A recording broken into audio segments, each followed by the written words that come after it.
Good evening, everyone. Welcome to our it's October Academic Affairs Committee meeting. We're off to a rockin' start already. It is October 7th, 2024. It is 5 o'clock, and we are hosting this evening a virtual meeting of academic affairs. I'm joined this afternoon by district administrators, student representatives, and obviously members of our Board of School Directors. And so we have a lot to talk about today. As promised, the primary focus of our time together is certainly taking a look at our student achievement results from 23-24, and then talking about sort of our action plans, not only from the district perspective, but at the building and departmental supportive plans in order to meet those goals for the upcoming year. Before we do that, I do have three sort of brief announcements based on some updated information I just wanted to make sure this committee had in the event that questions come up. The first thing I just wanted to make sure that everyone was aware, we sort of have, in fact, as promised, launched our Power School system, SIS, Student Information System, this fall. It has been an interesting evolution throughout the time. We knew there would be challenges and things that we didn't understand or expect, and it didn't disappoint. We've had a couple little hiccups, but our team has worked really hard behind the scenes with faculty, with families, with students to try and mitigate those issues as they rise. So we launched our student portal on October 1st, 2024. So students received communication and information that not only is their day-to-day material available to them in Schoology, but their overall student grades and their sort of where they'll find their official grades is in the student portal. And then parents were asking to have that overall student grade also. They were able to see assignments since the beginning of the year, but they weren't yet able to see the total grade. One of the reasons we delayed that was we were finding some glitches in the way the systems were feeding together, and we really didn't want families or students unnecessarily worried when we knew the data may not be correct. So once we had assertions that it's mostly correct, other than one-offs here and there, we were able to connect those two things in early October. And so to my knowledge, that continues to work for both families and for students. We implemented Schoology, which is a learning management system this year. We had talked about this over the last couple of years in rolling this out. Schoology really provides the opportunity over time to really have a robust learning system that goes outside the school walls, introducing not only content, but also opportunities for discussion across and among student groups. And so while we haven't implemented all the features yet, we have created 5 key areas that our building principals at the middle and high school have articulated to their faculty, and then they in turn to the students, and that we intend that is in full use for those 5 features by the beginning of marking period 2. We're continuing to provide training and ongoing learning for our staff, and on Friday at a student advisory meeting, I learned that we also need to provide some additional learning to our students. So we are building that out in real time as we speak. Mr. Lutz, our technology director, and I met this morning and sort of ironed out how that might come to be. So we're working on that as well. Questions from members of our board on Power School or Schoology? Okay. And then last, related to that is when we used to publish interim reports or report cards through eSchool, our old information system, report cards, interim reports, everything had a certain look to it. In the new SIS, it's going to look different. It's going to operate slightly differently also. And so we are working on interim reports are due out this Friday.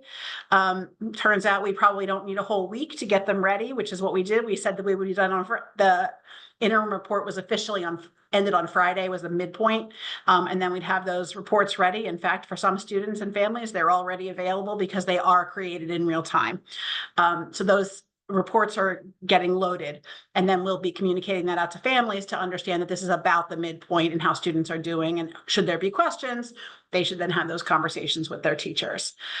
We will be providing screenshots and directions on how to access that information and where you can find it in your parent portal and in your student portal throughout this week. In addition, one of the things we also learned is that the format of our elementary report cards was going to look a little bit different. When we were in e-school, each grade level had a slightly different version with slightly different components. We believe that given sort of where we are this year and with our priorities, which we'll talk about today, it makes the most sense to just streamline that and have one format K-5. And so we haven't really we took away some of the specifics that would made a certain grade level a little different, but all in all, it's the exact same report card with a slightly different grading table, meaning the letters have a slightly different interpretation than they used to. But other than that, they're just finessing, since we have an opportunity to make some slight changes as we move it to the new student information system. We are building the template as we speak and anticipate working on that with the principals and their teachers in the weeks ahead. The elementary report cards won't come out until mid-November. Any questions for me about any of that?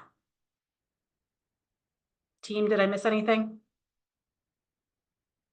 All right. Okay, moving right along, unless there's questions about those big things.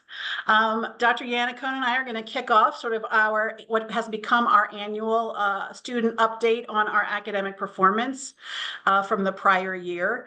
In other school districts, they do this later into the year, but we really feel like it's important to do it now because we use it to really build out the focus areas for the coming school year. And so today we're going to talk to you about sort of academic performance across the board for our students, K-12, and then the building principals and directors are here to speak about specific action plans as to, given what now we know where we are, what are we going to focus on in the year ahead. Members of our Board of School Directors, I invite you to pause us, interrupt, wave your hand or fingers if you have questions or want, we use an abbreviation we did not intend to use. Please just stop us and make us take a breath. It's not a problem. Dr. Yannicone is going to get us started. Okay, thanks very much, Dr. Johnston. Frequently in education circles, measures of success tend to be focused in the ABCs, attendance, behavior, and curriculum, when people refer to the ABCs of measurements. In this case, we are actually looking at a broader set of measurement tools to determine the extent to which we've been successful, have areas for growth, and needs moving forward. So in addition to attendance, which is one indicator that we know is important, we look at our B as belonging. And so as you know, we've been measuring belonging 3 times a year for a number of years in the district, and we'll be sharing some data with you in that area. Curriculum, you will see standardized achievement data in tonight's report. We do also look at discipline data to see the extent to which our students are meeting expectations for student behavior. Engagement is another measurement tool for us. How involved are our students in clubs and activities and athletics, et cetera? And so you'll see some data related to that. Feedback from the community is important to us. And so we've looked at some external measurement tools to help us with regard to feedback. And then graduation rates is certainly an area where we all want to look and see that our students are finishing on time and with a real solid goal for the future. So these are some of the measures that we'll share with you tonight, and I'm going to turn it back over to Dr. Johnston to get us started. Thanks, Dr. Yannicone. Again, as I indicated, please feel free to wave your hand as we start to go through some of these slides.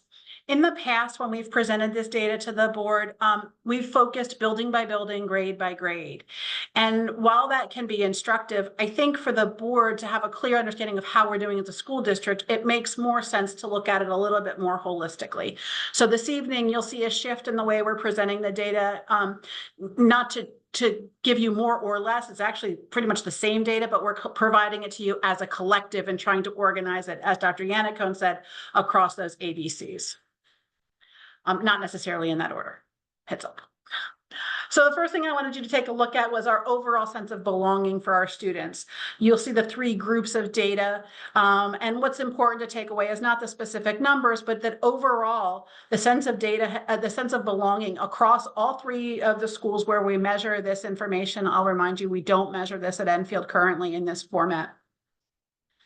Gets us in the 90s. Right? When 90% of the students who took the survey responded feeling a sense of belonging in their school. And while there's been some variation year to year, strictly speaking, above 90% is a pretty incredible sense of belonging rate. And so then we sort of, the next question was, okay, so if you feel like you belong, do you feel like you have a trusted adult? And across the board, again, still in the high 90s, students are reporting since the winter of 23 all the way through the spring of 24, really in the high 90s, mid to 90s percentage of the students feeling like, yes, they have a trusted adult at school. We'll come back to that again in a minute. And then again, same results. Do you feel safe at school? Our students overwhelmingly feel very safe at school. In fact, it's that is in the upper 90s, and 95 to 96% really feeling safe at school, which quite frankly is a wonderful thing to be able to say that most of our students are feeling safe at school. Mrs. Bell? So I'm sorry, just quick question about the graph. So the numbers here is the percentage, right? So does that reflect, like, when you see the numbers in terms of how many people responded versus, you know what I mean? Like, so you have something to compare it to. So like if it's 95 the same year, the same 2 years in a row, is it 100 people versus 500 people? Right. That's a great question. I don't have the total tally. I could get it. I don't have it here, but we do these surveys in school with the children during their homeroom block. So while of course, I'm sure there's a child who's not represented across every single assessment period because they were absent, because they weren't feeling well, because they were at an appointment, something happened. Strictly speaking, all students are given the survey and we track the response rate at the building level. Okay, no, that's fine. Thank you. Good Thank you. question. So one of the things I wanted to say, 95% of our students, we also administered this belonging data survey to our families last fall. Or into the winter. And so when we administered it, 95% of our students said that they feel a strong sense of belonging, but only 65% of families report that same sense of belonging for their children at school. 92% of students and 49% of parents report that they or their child have at least one adult they can trust. So again, a real disparate result between what the kids are reporting and what their families are reporting. And finally, on a positive note, real alignment in that students and parents are both reporting that their children are feeling safe at school. Mrs. Bell, are you raising your hand again, or is that left over from the last time? Okay, I just wanted to make sure I wasn't. No, I forgot to put it down, sorry. It's no problem. I just didn't want to keep going if you had a question. So we really were very cognizant, and it will come up in our communication, really, how can we help families, and how can we close the gap between children and families? What's happening and what are we missing? So that's, you'll hear sort of reference to that throughout our conversation tonight. When we talk about student engagement, our overall daily attendance rate is 96%, or was last year. 96% of students were here in the buildings on any particular day. 91% of our students had 0 discipline referrals. That's K-12. 91% had 0 referrals. So it's the other 9% that I think take up a minute or two of our time during the day. 68% of the students who attend Erdenheim participate in the music programs. 64% of students participate in activities at Springfield Township Middle School, and 84% of students participate in activities at Springfield Township High School. So when we look at engagement, these are the things we're really looking at. How are kids feeling connected to their schools and using their personal time, or by coming into school, behaving appropriately, and then choosing to participate in extracurriculars? Dr. Yannicone, did you unmute on purpose? I did. I wanted to just highlight 2 areas with so many of our administrators here. One is post-pandemic, nationally and regionally, there is a significant concern around attendance rates. You may have read that in Education Week or in other journals. And so I wanted to point out that we are not seeing that national trend in Springfield. In fact, our student attendance rate rebounded quite well from the pandemic. And the second is that several years ago, we talked about student engagement in earlier grades. And one area in particular was increasing opportunities after school for students at Erdenheim and at the middle school. So while the overall percentage of involvement of students is lower than it is at the high school, this is a significant increase from the rate of involvement that we had several years ago at the elementary school and at the middle school. And that is the direct result of our staff members stepping up and taking the lead in some after-school activities. So just wanted to point out those 2 points on this slide. Thanks, Dr. Yannicone. Additionally, we've been monitoring our graduation rates. So in 2022, we were at 92%. 2023, we moved up to 97%. And in 2024, I'm proud to report, as I know Dr. Rittenhouse is, that we had 100% graduation rates. I say that with caution.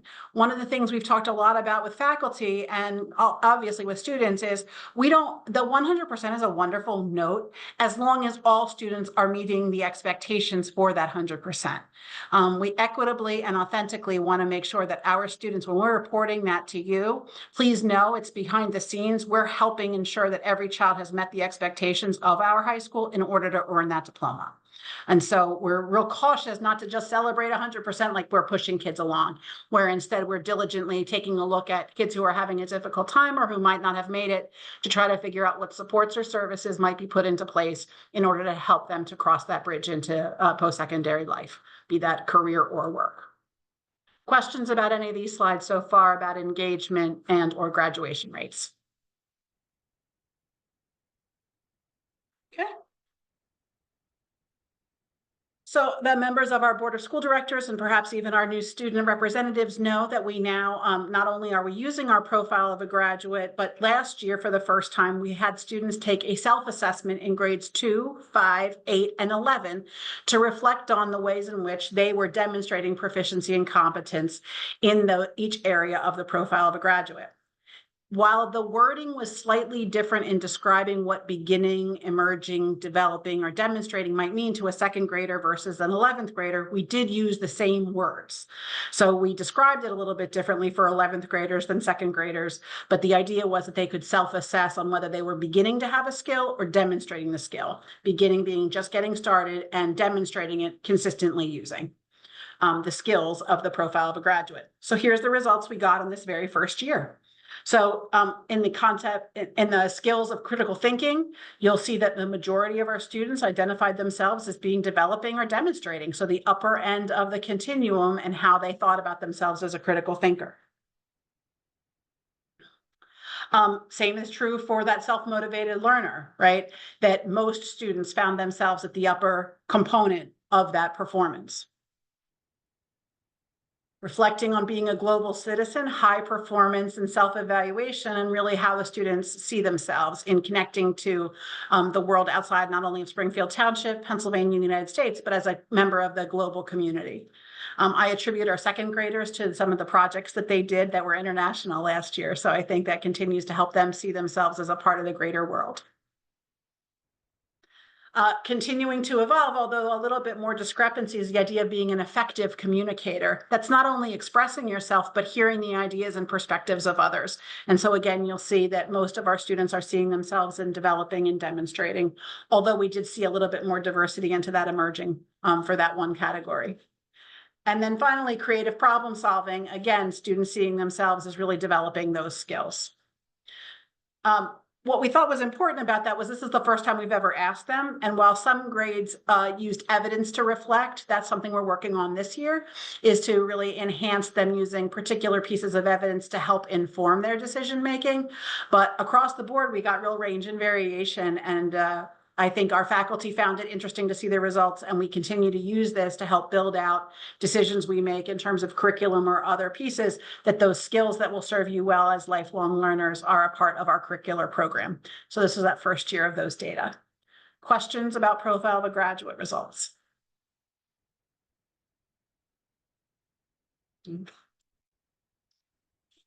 Moving right along. What you've all been waiting for, the results of our PSSAs, Keystone, and AP results, our Keystone exams and our AP results. I'm going to say this again. For the leadership team, the instructional leadership team, of which the building administrators, directors, Dr. Yannicone and I are a part, really, it's not around that test on that day. This is really an insight into how are we doing at providing high quality instruction standards aligned that allows students to have the most success after they leave us. If they have these foundational skills and they're mastering the use of the standards in natural, authentic opportunities throughout their career in Springfield Township, it gives us an insight into how the opportunities they'll have after they leave us. So first, we're going to look at PSSA results, if I can make my clicker work. We're going to start with grades 3 through 8 in math. So this is 3 years of data, 21, 22, and 23, 24. Yellow was last year. And so these are the students who were in general education. I am going to give you the disaggregated data for this, which we've been talking about for students who experience socioeconomic disadvantage in a minute. So I'm going to flip back and forth between the two slides. This is our math results. For students who experience economic disadvantage, their results, as you can see, are drastically different. We see a higher percentage of children who have taken the test are scoring in the basic and below basic as compared to their general education peers. So this continues to be an area where we're paying attention and trying to look at opportunities to address that in our instructional program. We look at language arts. Here's grades 3 through 8 in general education. Most of our students, 59% last year, start scoring proficient, and 21% of our students scoring advanced. And these are this is the results for students who experience economic disadvantage. So again, a little bit more in the proficient range and the basic range. Dr. Aberle, question? Yes, thank you, Dr. Johnson.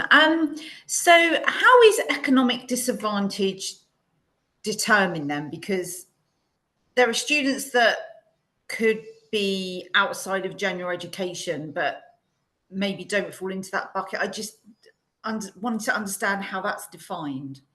So the federal government clarifies sort of the reporting structure. And Dr. Lutz, I know you'll correct me if I miss something or you want to add anything. When we look at that bucket of students, they are students who either qualify for free or reduced breakfast or lunch. They are students who may be living in experiencing homelessness, or they are students who may be in foster care or alternative care. Dr. Lutz, did I miss anybody? Nope, you nailed it. Those are the students we know experience economic disadvantage, Dr. Aberle. But what we also know is that there are families and children, because they have to self-disclose in some of those ways, that's an underreporting. And we know that to be about 25%, not quite 25% of our student body in Springfield Township.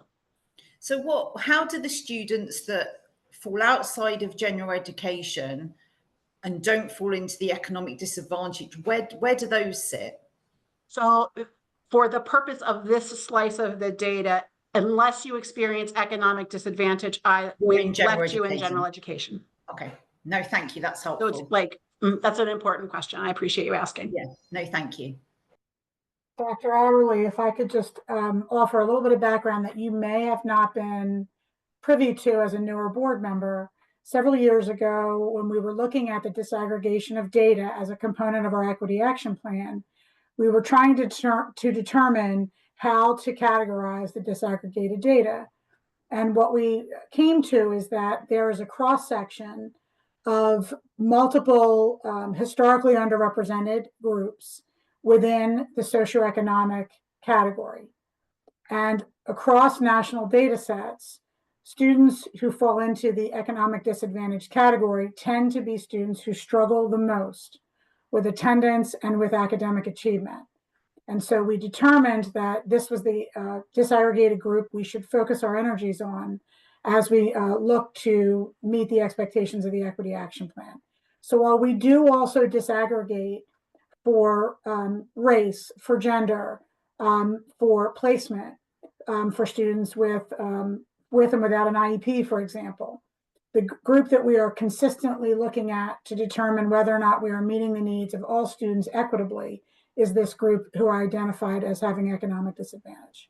Okay, no, that makes sense. And that's really the other group that I was thinking about, the group of students that have IEPs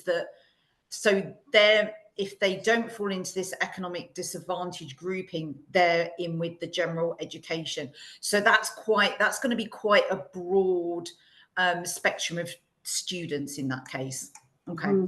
Yes, but we believe that if we can have an impact on the students experience economic disadvantage who need particular supports, it will benefit everybody else. Yeah. So there's rarely going to be something that we do that works and helps address educational gaps or needs for students who experience economic disadvantage, which isn't good for lots of kids.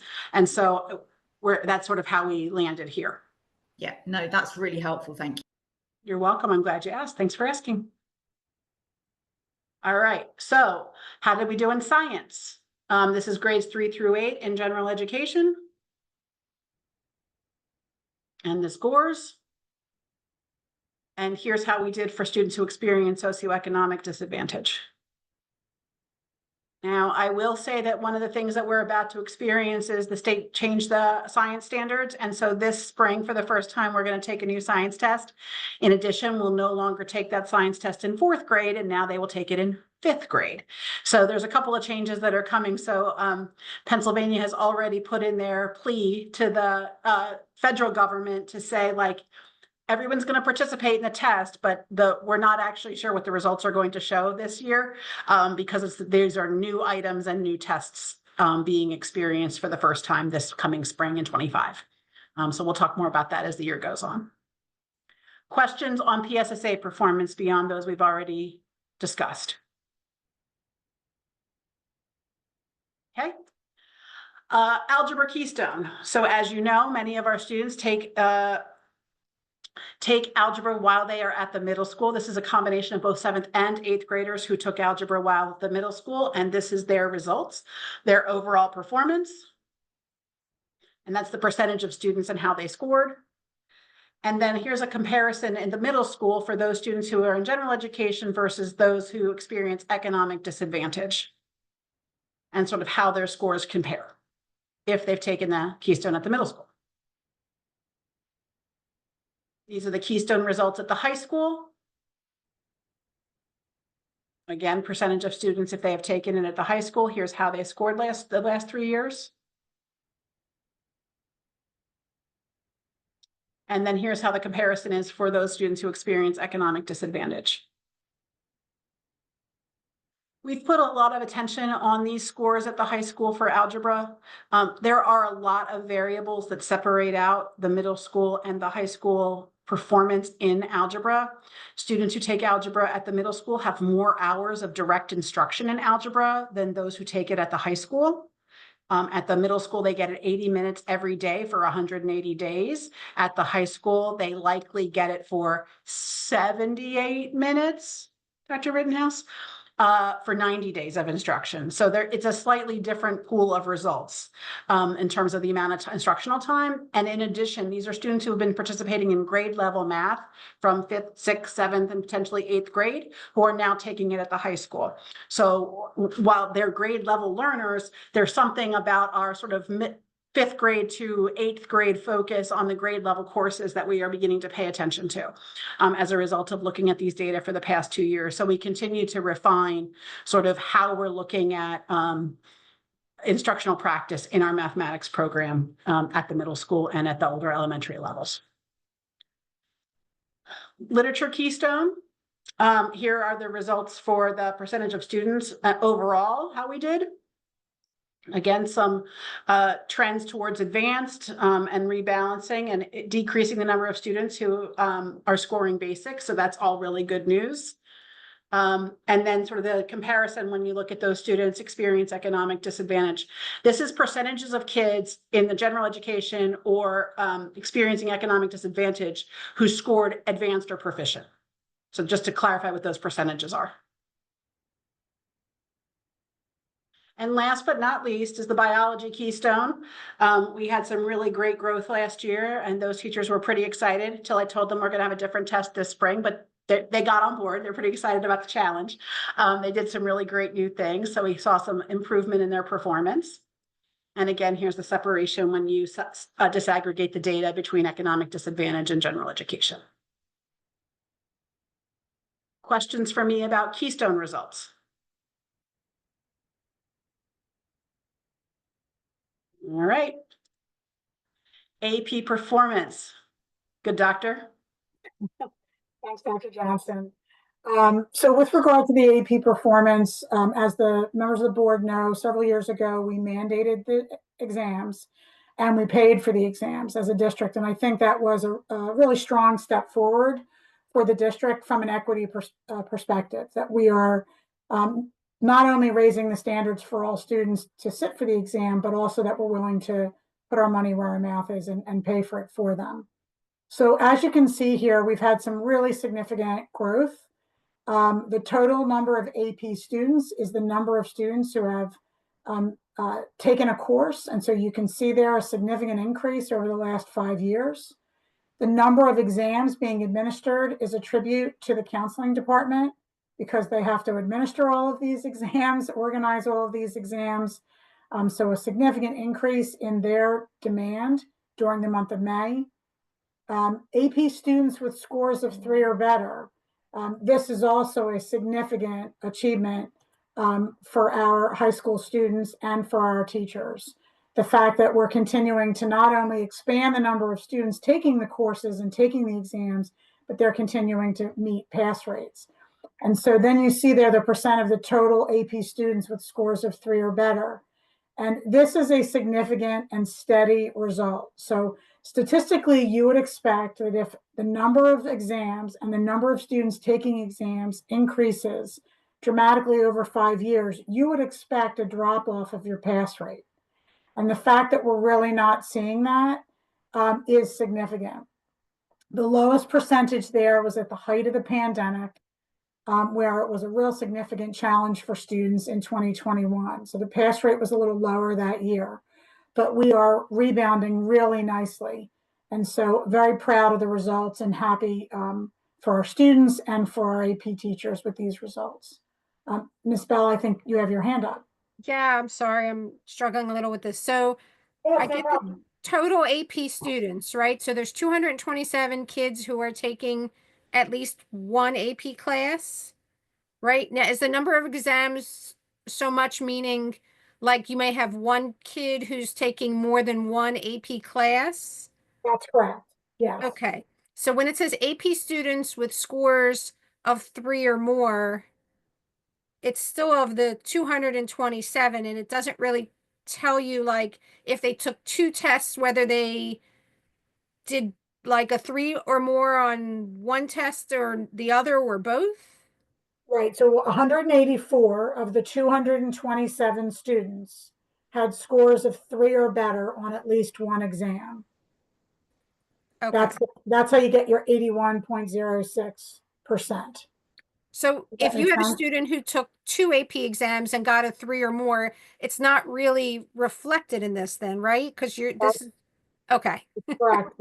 Yes, the College Board does not give extra credit for a student who gets more than 1.3 on an exam.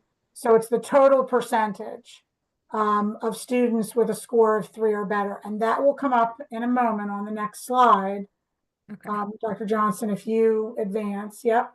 So one of the key indicators of a school's rate of success when colleges and universities are considering the strength of the transcript.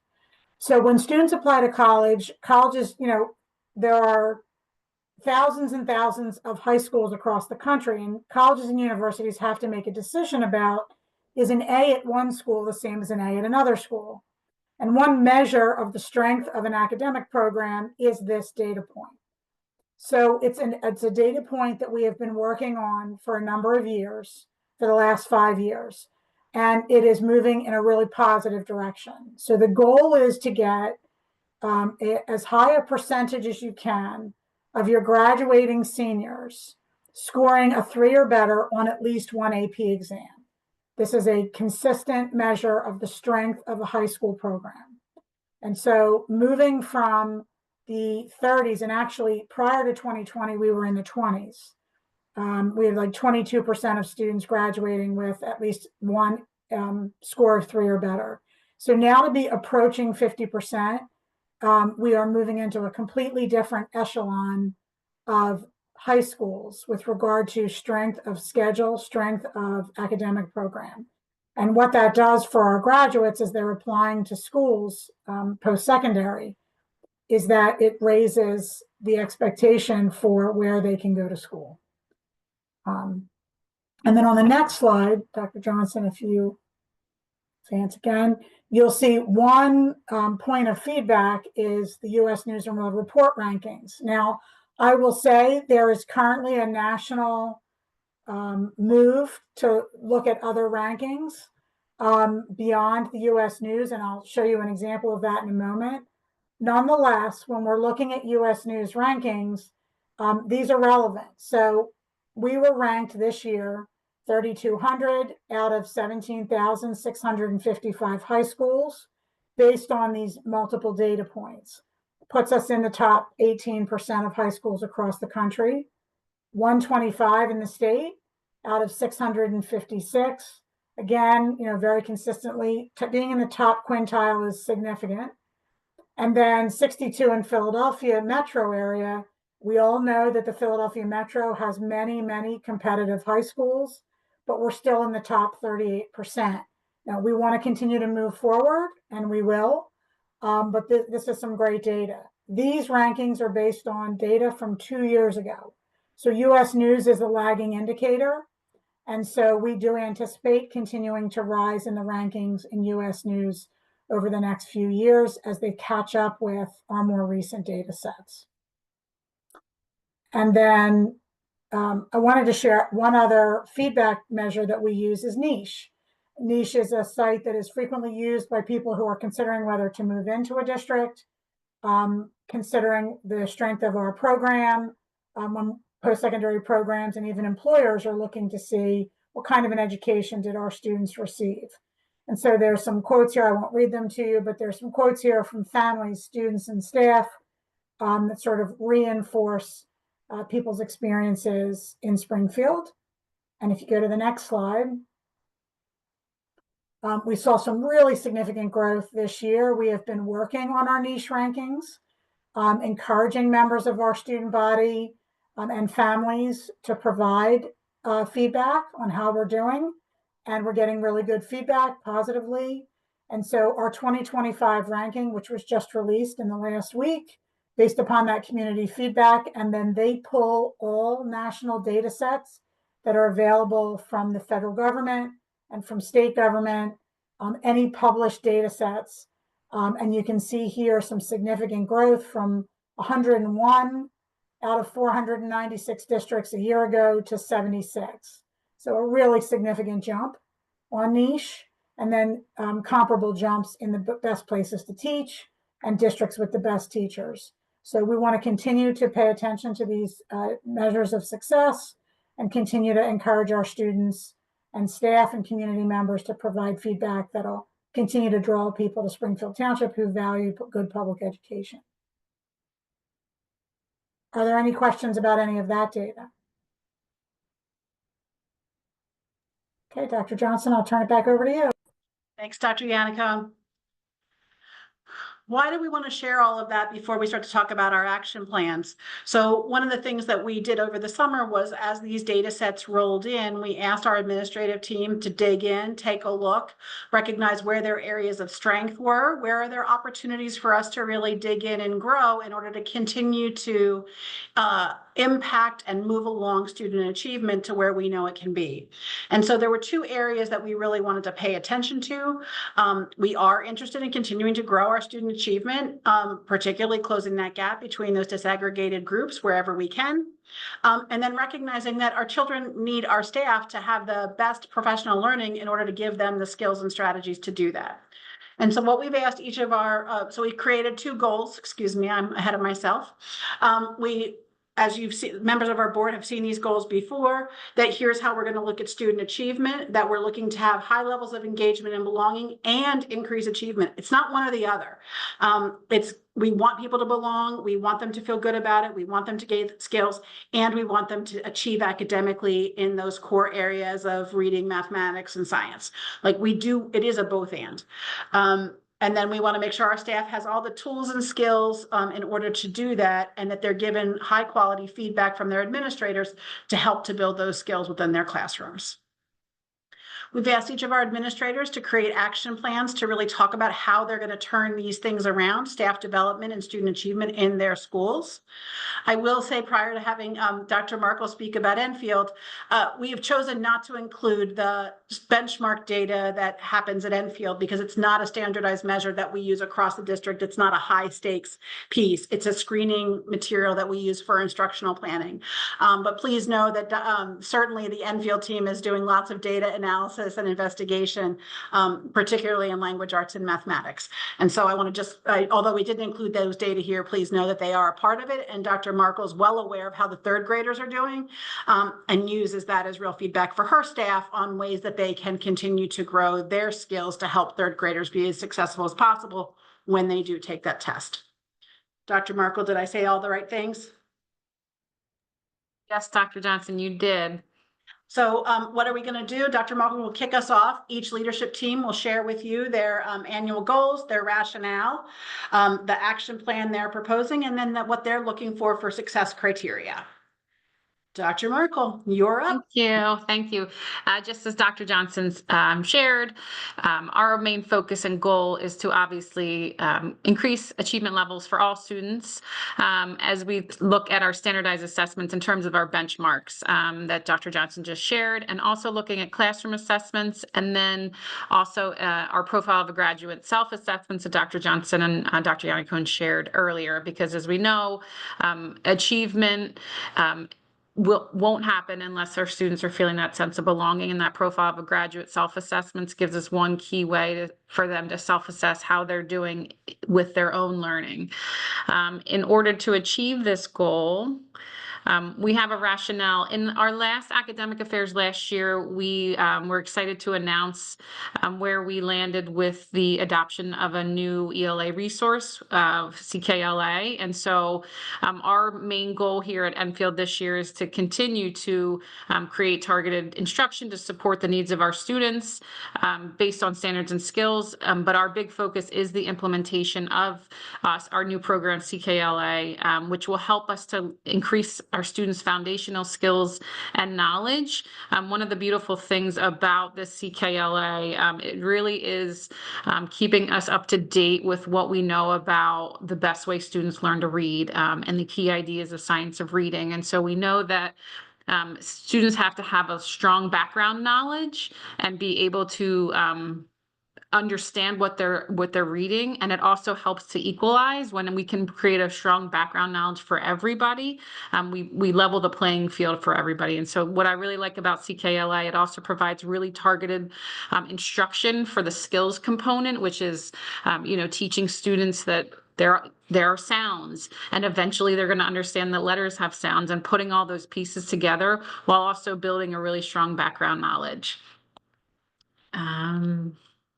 And so in order to really have a strong implementation, we've already been weeks into this, and it's going really, really well. We're having weekly grade level planning sessions where administrators, instructional coaches, our grade level teachers, special education teachers are coming together and talking through this implementation. We're looking ahead at lessons.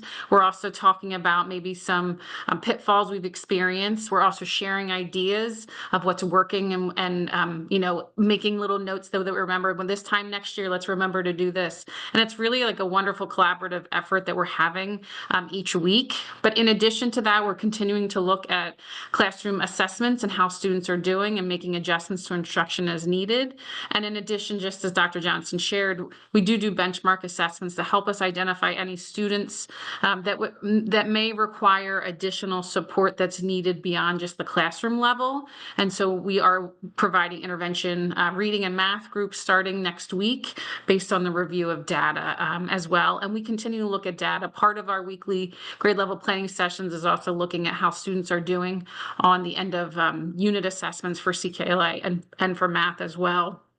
Just today, I was doing a little walkthrough and looking at a kindergarten classroom, and they were talking about their brain receptors because they're learning about how they smell. And it's just been really fascinating and wonderful to see the students really engage with our new program, but also our staff. They're really energized and excited about what they're teaching. And so we're really kicking off a great implementation to this program. And so in order to make sure that we can monitor our success and what is our criteria. We continually have just feedback from the staff. They help kind of guide where they want to go with the next planning session, as well as like some self-evaluations. We recently got some feedback from our committee, our ELA committee, to help us plan out where's our next step with some of our professional development sessions. We also are looking, just as I mentioned earlier, classroom assessments, and then those end of year benchmark assessments. Does anybody have any questions for me?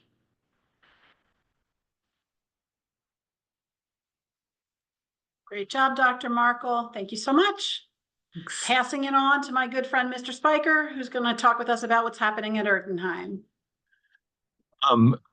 There's a ton of connection to what's happening at Enfield. So happy to go second and to draft off of the coattails of Dr. Markle. But it's been great through this entire process, especially focusing on our ELA work, that Enfield and Erdenheim have really done this work together, both in terms of selecting curriculum resource, but then also how we're implementing it. And so you're going to see a lot of commonality in our plans. So big picture, our goals, like an ELA curriculum and ELA instruction, it goes without saying, super, super important in an elementary school. So we want to make sure that we do this well this year. So obviously we're continuing to teach math, we're continuing to teach science and social studies. All those things are always important. But when we think about the work this year and where we're putting our energy, like it really is into the ELA instruction and making sure that our adoption of a new curriculum resource goes smoothly. So that is our first goal.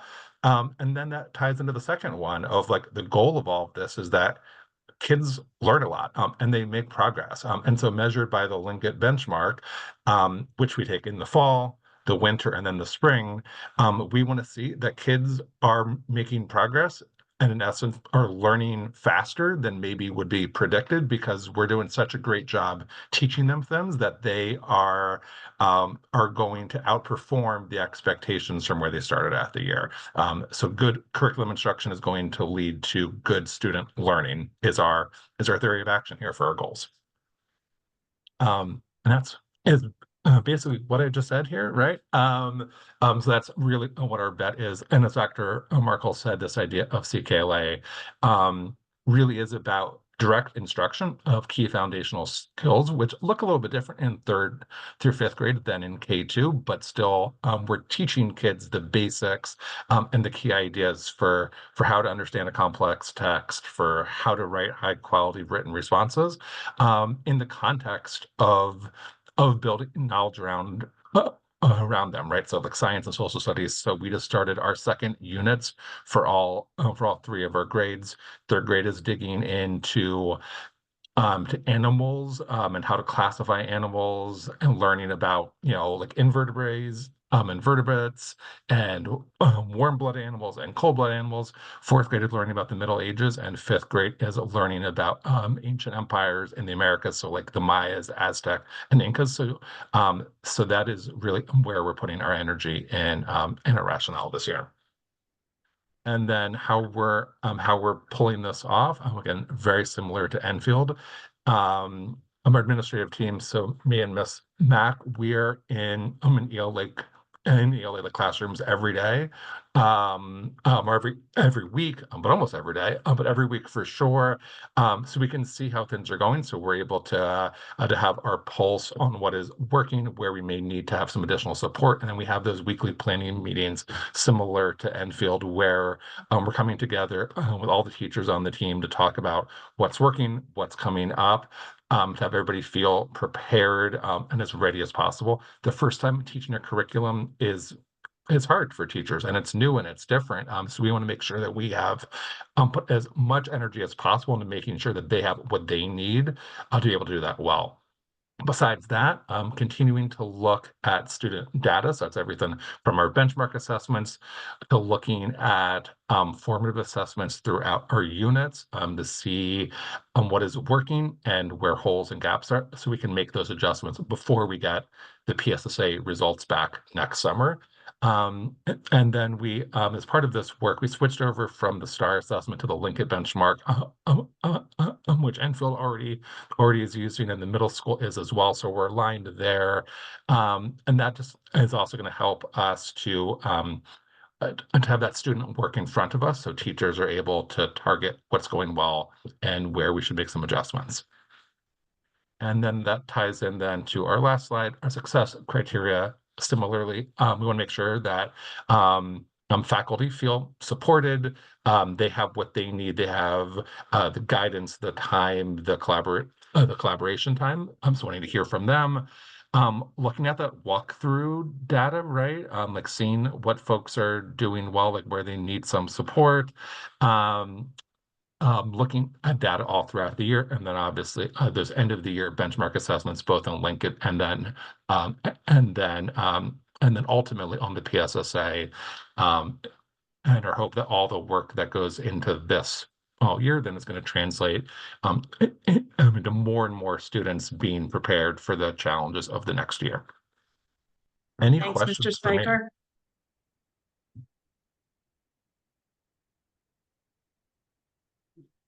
Great job. Thank Okay, you. thank you. Dr. Mangano.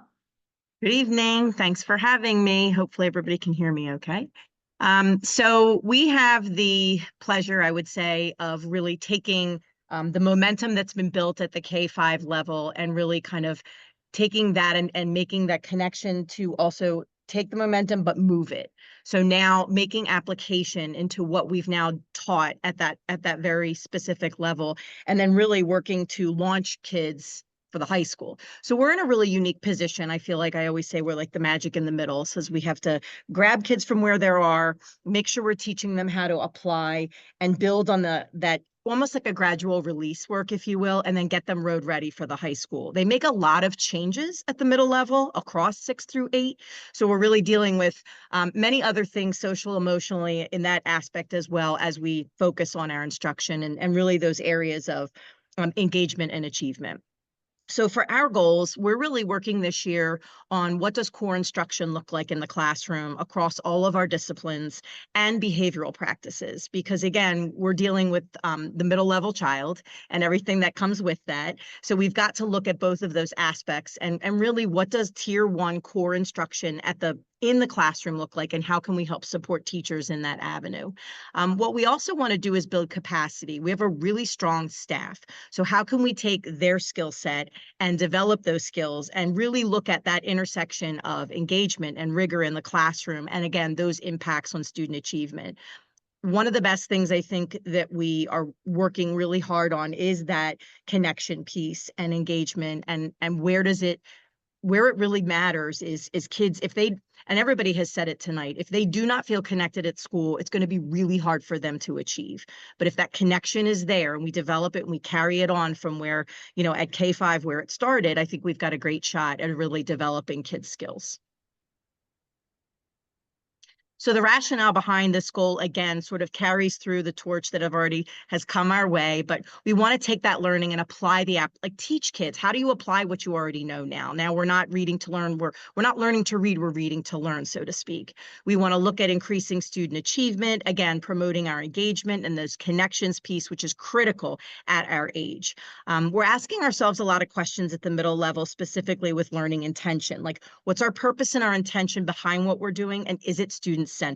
So that's coming up a lot in our grade level discussions and our department meetings.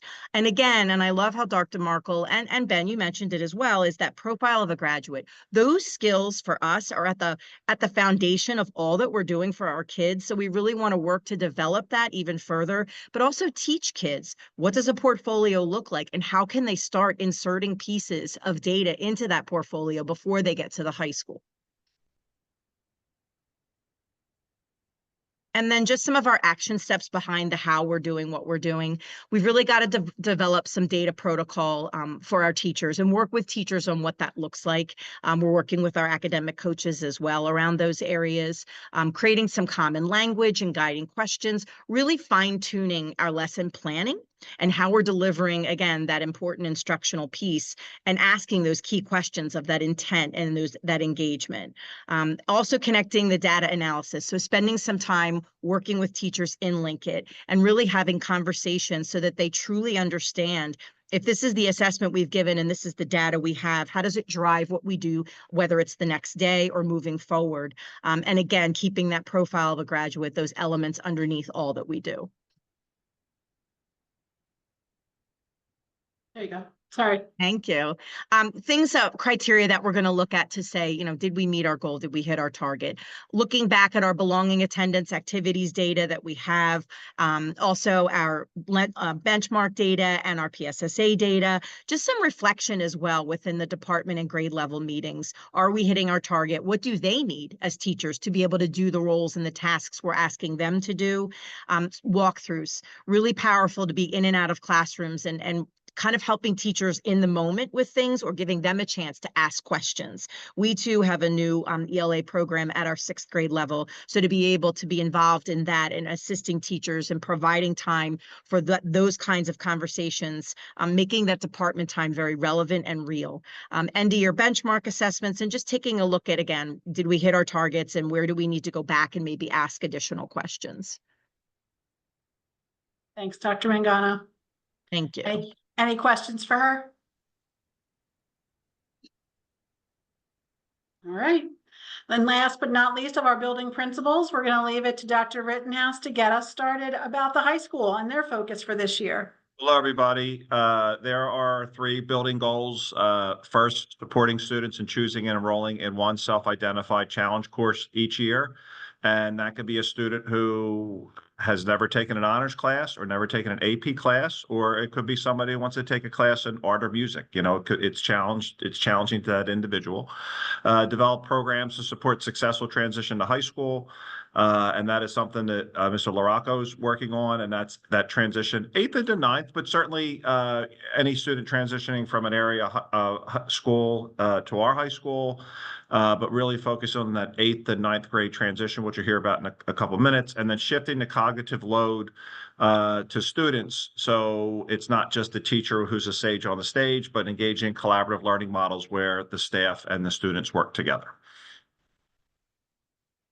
Our rationale, promote academic risk-taking. That's certainly linked to students stretching and taking a challenge course, preparing for college and career readiness, which is always what we're looking at with, particularly with our profile of the graduate. And I noticed our profile of graduate stickers over my unintentional of my shoulder there on the wall here in the conference room. Increase engagement and motivation. Student engagement is always critical in any school. Foster critical skills and collaboration related to our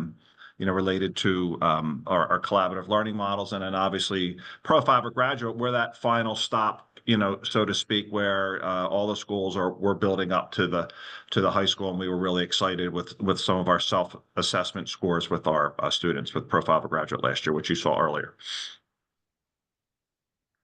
Action steps, promoting the value of challenge courses, build a peer mentoring program, which is 8th into 9th grade, having seniors working with freshmen, freshman orientation process for lunch and learn. And we've had those conversations, have additional evening meetings.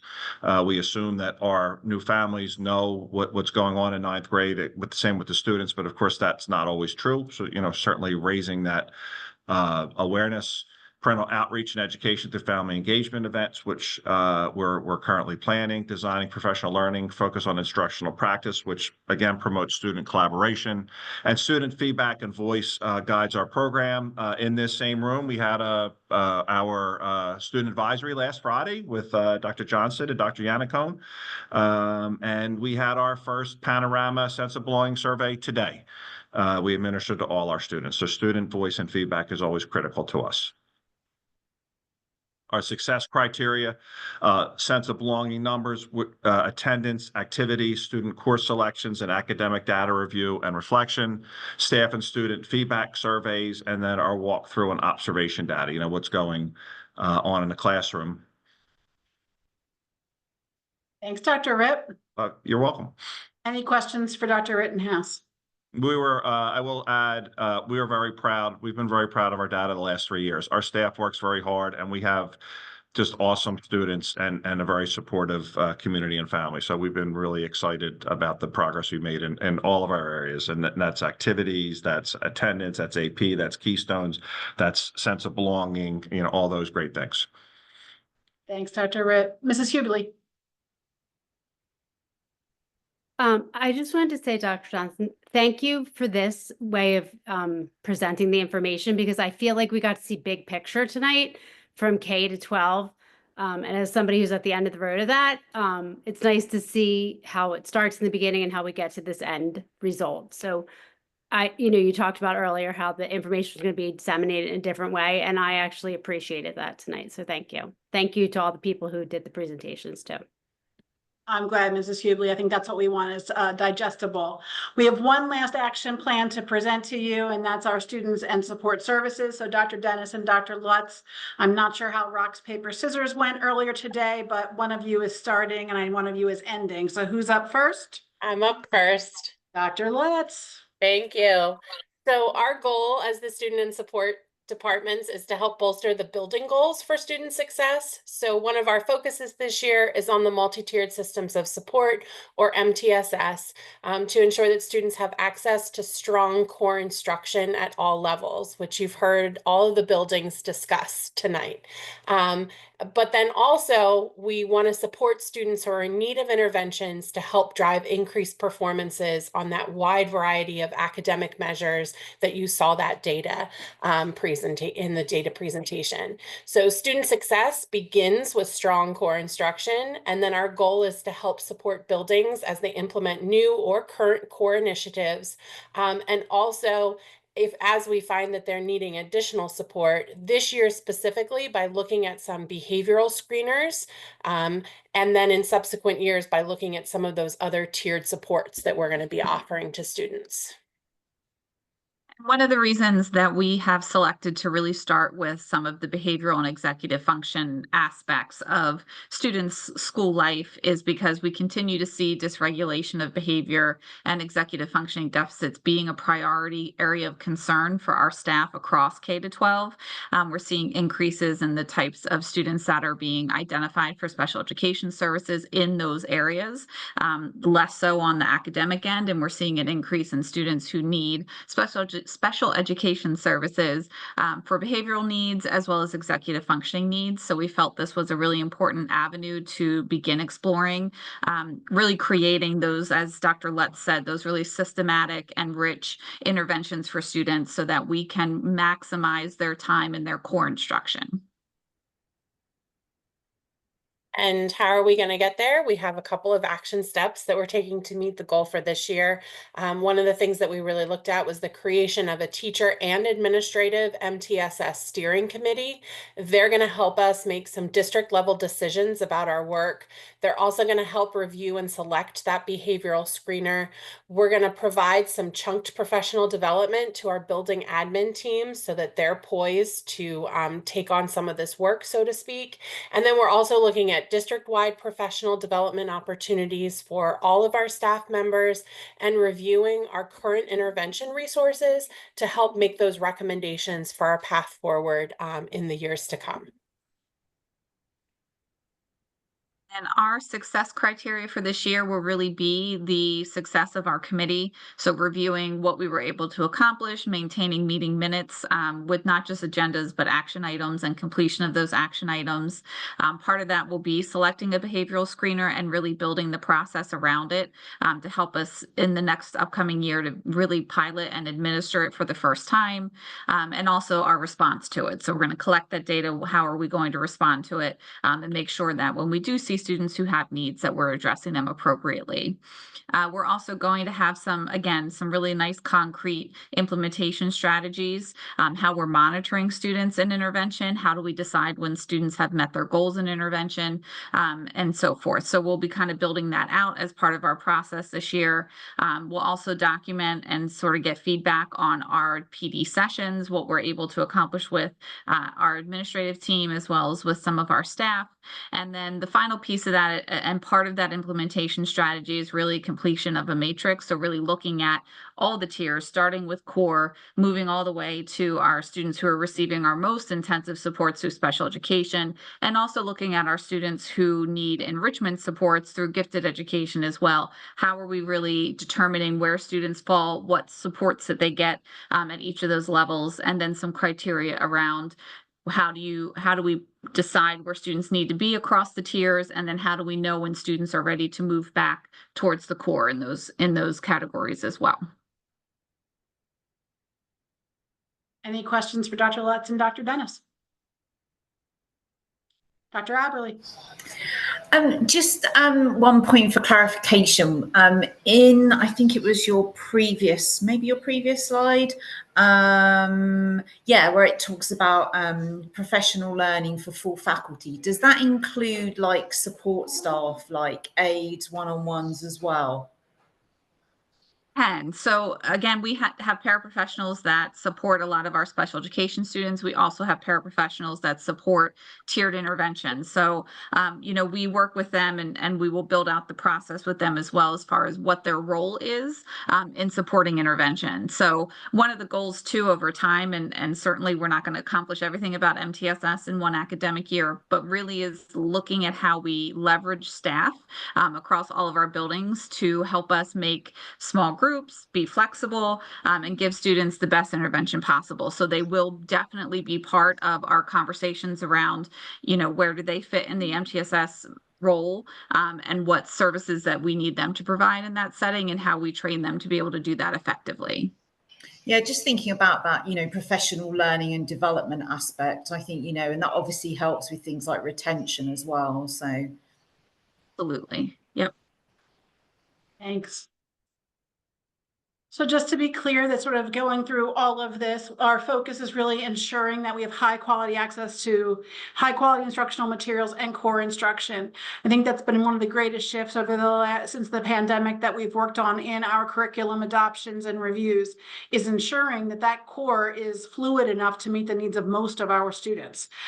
We know that different kids learn in different ways. So how are we making sure we're offering them materials that allow that differentiation within the classroom, and not asking our teachers to be preparing all kinds of materials for every individual student? Really are aiming to have children start to challenge themselves, whether that's using a profile of the graduate self-assessment, or whether that's reaching the AP targets, or whether that's taking a challenge course and working outside of your comfort zone. I think my hope is that you hear us talking about helping kids from within challenge themselves to do their best and meet their own personal goals. Really focusing on that enrichment and intervention in time, knowing how to do it, what we're doing, and for whom. These systems working collaboratively as a team. I think it's obvious that we behind the scenes spend a lot of time working together, challenging each other, helping make sure we're not missing something, or giving each other feedback, up to and including preparing for this evening's presentation. And ultimately that our infrastructure to support teaching and learning continues to grow, so that our instructional coaches are working closely with our building administrators on looking at teaching and learning practices. Our building principals have full busy days. How can we collaborate to ensure that focus on teaching and learning, but also freeing up human resources to help support our teachers in meeting their goals as well?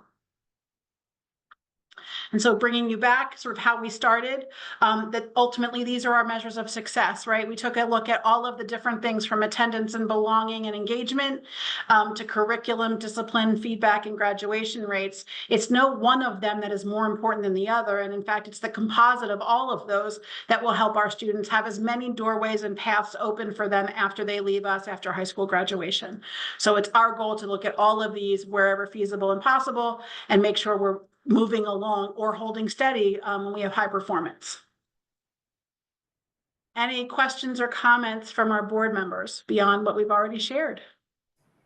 No, just to echo what Amy said earlier, that, this is a really complete and well thought out presentation. And I like the way that, you kind of like set out the goals as well. I think this is just really, really informative, and the data are great. Like, the district should be really proud.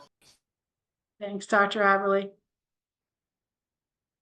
Student members of the committee, this was a lot, especially for your first substantive, and I know you came to our last meeting. Any questions from any of you or comments or reactions?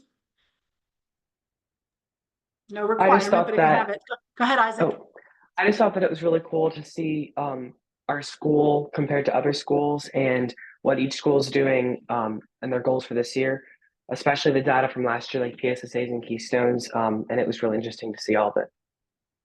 Thanks, Isaac. I'd also like to add on. I thought it was very interesting to see the final score distributions. I know I had a lot of friends working very hard on Keystones and AP scores, so just seeing our district pull ahead in that is just a very, very valuable for me. Thanks, Sophia. And can I just ask a question about the Schoology stuff in the beginning? Yeah. I was just wondering, right now, like a lot of my teachers, it's a lot of stuff is still like mainly on Google Classroom. Will Google Classroom eventually like completely disappear, or like and everything goes to Schoology sort of? Goal is to keep the Google Drive working, but to move the material into Schoology. So Google itself will never go, like, not now, I want to say never, right? I don't know what 5 years from now the new thing will be, but I don't anticipate any changes away from the Google resources and the Google apps.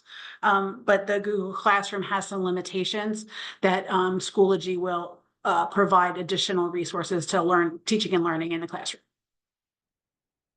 Great question. We're moving in slow move this year. Dr. Johnson, I just want to add something. I think having the students participate in this and the meeting you had the other day with the students, I think is what gives that high sense of belonging that the students say. And sometimes I think because not all parents are aware that that's happening, maybe that's why parents don't feel the same way the students do. An interesting point of view, Mrs. Hubley. I think it's like anything else, you know, it's particularly the kids who are the most outspoken are those in our middle school and high school. And as a parent of high school students, they don't tell me a lot of things about their day unless they're under great duress to do so. And so I think sometimes as parents, we have a limited scope and view of what's happening in our kids' lives. And we make assumptions about what that is based on when they do choose to tell us something, which is often when they're in the crisis mode because they had a day. All right, so I think there's sometimes it's a disconnect between the day-to-day richness and the full picture and the slivers and slices that we allow access to one way or the other. So, but we want to continue to make sure we're making that available to our families. And I know our secondary principals are really keen on continuing to build opportunities, as they both spoke about, to make that visible to our families and to share that growth and excitement. Any other comments or questions before we move on? I just wanted to quickly say, first of all, to our students, I think Sophia and Isaac, you had other obligations and didn't make our advisory on Friday.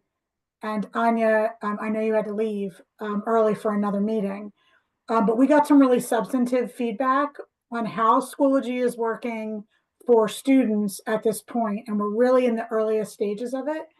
And we're hoping for teachers to be in a stronger position to be utilizing it to greater capacity by the second quarter.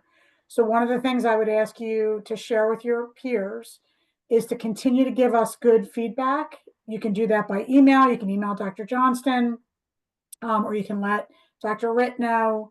And we're going to be meeting tomorrow afternoon, I believe it is, with the middle school advisory, and we'll try to get some similar feedback.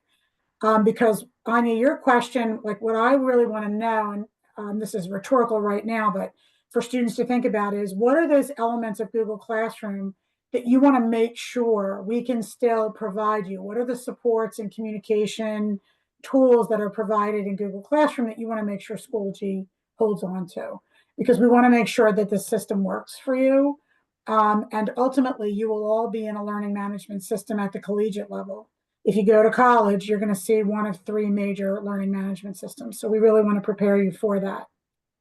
So keep giving that feedback. And the other thing I really hope you'll do is think about going on to Niche and providing some commentary and encouraging your peers to do the same, because getting the good word out about the district definitely has a positive impact on our entire community. So I hope you'll take that away as well. Thanks, Dr. Johnston. Thanks, Dr. Yannick. I would normally offer an opportunity for public comment, but this evening we don't have any public participants at this point in the meeting. So I'll move on. Mrs. Hubley, will you be willing to share the update in the minutes from today's meeting at our upcoming board meeting next Tuesday? I'm absolutely willing to do it, but I do want to ask the other board members if anybody else wants that opportunity. I don't always want to be the person who does it, but I'm happy to be. But I just wanted to offer it to the others too. So behind the scenes, one of you will let us know who would like to do it. Great. And you guys can decide that offline and just let me know after I send out the minutes, and you guys can let me know who's going to do that report. Although that doesn't mean we will wait until January to meet again. I know I need us to meet in January because I have things for you and then. So we may end up meeting before then should the need arise, but unless there is another particular need, I anticipate bringing this group back together in January. I appreciate everyone's time and attention. I know we're a couple minutes over. I'm grateful to our building leaders and our central office personnel who are here this evening. I think it's really important that you hear from them the visions they have for their department and how hard everyone has worked to really dig into this data and try to ensure that our students are moving along year by year, every year a little bit further, because we know that they can do it. So I'm excited about the work and appreciate everyone's engagement and participation. Any final comments before we adjourn? Thanks, everyone. Have a fantastic night. Thank you. See you soon.